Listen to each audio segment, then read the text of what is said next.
just a few hours from now, Karlheinz Schreiber will be brought here to Parliament from the Metro West Detention Centre in Toronto. He's coming under a Speaker's warrant. He's going to be testifying before the House of Commons Ethics Committee. Now, it's very rare that a Speaker's warrant is issued, and it's happening in this case for a complicated set of reasons. And to explain to us why this happened and what happens next, I'm joined by Paul Szabo, a Member of Parliament from Mississauga, who is chairperson, newly elected chairperson of the Ethics Committee. How are you enjoying the job so far? It's a real challenge. I can imagine. All right, Paul, now tell our viewers a little bit about why it was necessary to get this warrant. It's been, what, since 1913, I think it was the last time this happened? Very rare. The committee was presented with a motion which ultimately turned out to be a collaboration between the three opposition parties to, in fact, look into the $1.2 million settlement with Brian Mulroney with regard to a defamation suit related to the Airbus affair. The $300,000 payments from Mr. Karlheinz Schreiber to Mr. Mulroney, and when it happened, etc., whether it was while he was in office or out of office, all of a sudden there was new allegations, new testimony, and new information, and the RCMP inquiry that was looking at all this had been stopped by the current government. So the committee had a vote on this motion. It was adopted, and then now we have to do is just call Mr. Schreiber as a first witness to get some of these new allegations. Well, of course, as you said, he's in detention. He's under an extradition order to to Germany, yeah. And there was a jurisdictional dispute about who had custody of him. So we've ultimately determined it's federal custody. The Justice Minister has the authority. We want him to appear tomorrow morning. And to make that happen and to give it more force than just the committee's order, I went to the House with a report from the committee. It was unanimously adopted by the House, and the Speaker's warrant was issued to say he's going to be here, he's going to be able to dress in a proper attire, right. He's going to have his papers, no handcuffs, yeah. And he's going to have time to prepare and be at our committee tomorrow morning at 11 o'clock. All right, so the plot thickens, though, because the latest thing we're hearing from Karlheinz Schreiber's lawyer is, my guy's not talking. So where does that put us? I mean, we've gone through all of this rigmarole to get to this point where the guy's being dragged here. Can you make him talk? Why wouldn't he talk? What happens next? Depends on whether or not the issue is clear. If he just refuses to answer our questions for no justification whatsoever, the House could find him in contempt of Parliament. And there are things, now people have joked, oh, well, you just throw him in jail. And that's what he really wants. Right. Okay, it's a little more complicated. There are other ways to do this in terms of punitive things, but not totally incarceration. Now, if he refuses to answer questions or to make a statement before us, because they brought him here, they put him in the Ottawa Detention Centre, they didn't give him his papers to be able to properly prepare, and he's basically saying it doesn't satisfy the warrant, the Speaker's warrant that was issued. That said he should have not only his papers, but time to review his papers. Right. I think that the committee would understand that it is in everybody's interest that he is a prepared witness and is comfortable making statements with the knowledge of the paperwork that he has. So you can maybe call him back in a couple of days? We've got dates. Yeah. Our next date, if it's not Thursday, if he comes there and says, I'm not prepared, we understand, we'll excuse him for the day. The warrant says he must stay until we discharge him. So he will go back to the detention center, and we'll bring him back on Tuesday. And this warrant, I think, is valid until Parliament arises, and that's, what, the 14th of December or something? No, actually, the warrant is valid as long as this Parliament exists. So until the next session? Well, until the next election. It could be rescinded by a new government. Okay, but the order very clearly says, well, so as long as this committee exists. Right, okay, so how can they deport him? Well, that's the question. If he's under the order of Parliament, yeah. How can Rob Nicholson, the Justice Minister, send him out of here? That's the question. And he can't. He has every authority to make this happen. If he is responsible for frustrating the order of Parliament that has been unanimously adopted, Mr. Nicholson himself, the Justice Minister, may be found in contempt of Parliament. Gee, he can share a jail cell with Karlheinz Schreiber. He could lose his seat. He could actually go to jail. Oh, yeah. That's good. Okay, listen, I got one other question.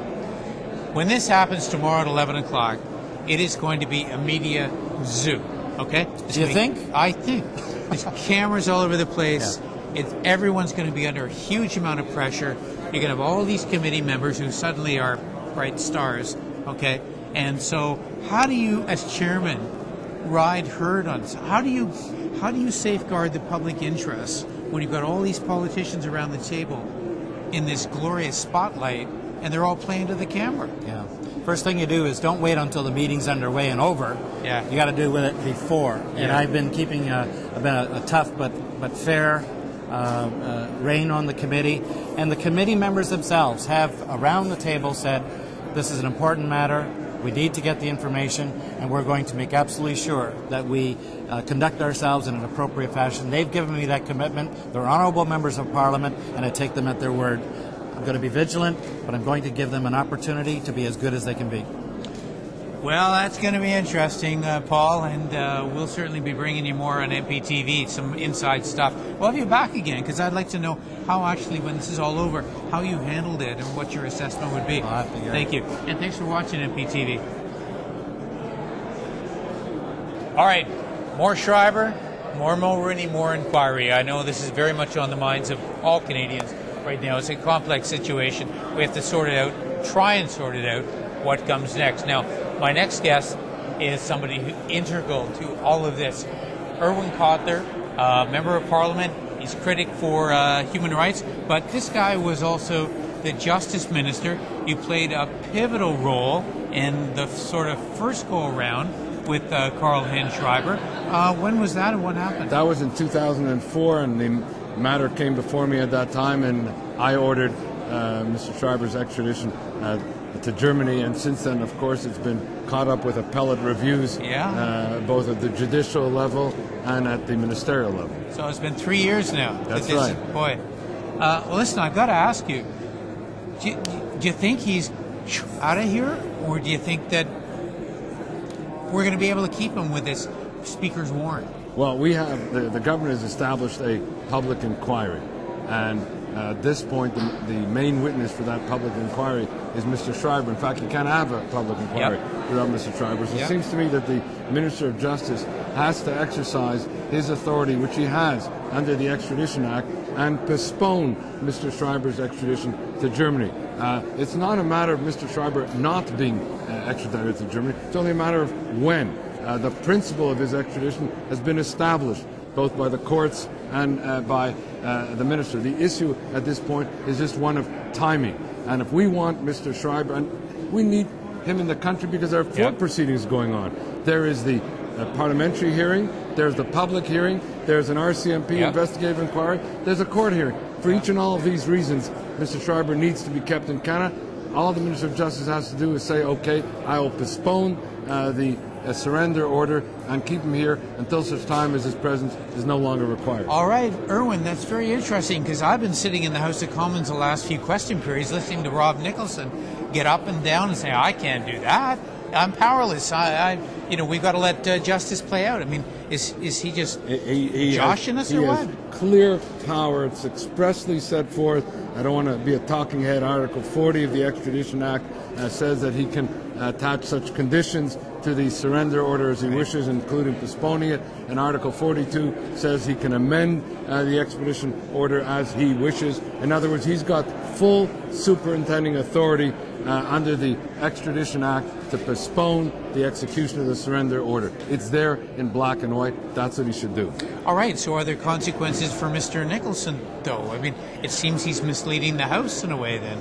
Well, you can always get different legal opinions, and I'm sure if you ask somebody, well, can you give me an opinion that says I don't necessarily have to do this? Somebody might give him that. But the well-reasoned, authoritative legal opinion would be, Mr. Minister, you have the authority to keep Mr. Schreiber here, and Mr. Minister, for all the reasons set forth in this memo, you should do it. Irwin, do you think the public inquiry actually will take place? Are you confident that this is going to proceed? I hope it will proceed because the government set up this public inquiry. Yeah. It would be a bit absurd if a government sets up a public inquiry, appoints a distinguished scholar to establish the terms of the inquiry, and then says the main witness, can go back to Germany at this time. That means that's the end of the public inquiry. The notion that he could testify, from Germany by some satellite transmission makes no sense. Mr. Schreiber is not a cameo witness. Yeah. He's a central witness. He's got to be there for purposes of examination, cross-examination, re-examination. He's central to the inquiry. Mr. Nicholson should postpone the extradition order, keep him here for the inquiry, then extradite him when he's no longer needed for that inquiry. All right, Irwin Cotler, thank you very much. And thank you for watching MPTV here in the House of Schreiber. I'm sorry, House of Commons. See you later.